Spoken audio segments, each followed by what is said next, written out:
Hey there folks, welcome back to our channel.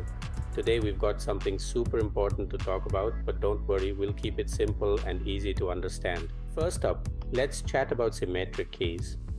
Imagine you have a treasure chest and just one magical key that both locks and unlocks it. It's like having the same key to your house's front door.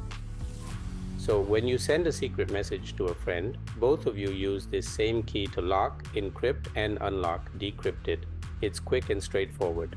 Now let's talk about asymmetric keys. Picture having a unique padlock and a special key that can only open it. It's like having a secret lock and a magic key. So when you want to send a super secure message without sharing a secret code, you give your friend the padlock, public key. Anyone can use it to lock the message, but only you have that one-of-a-kind key, private key, that can unlock it. And there you have it, folks.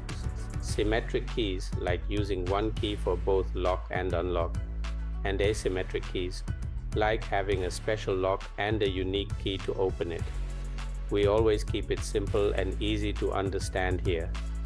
Thanks for tuning in, and if you found this video helpful, give us a thumbs up, subscribe, and hit that notification bell. We'll be back with more easy to understand explanations. Stay curious.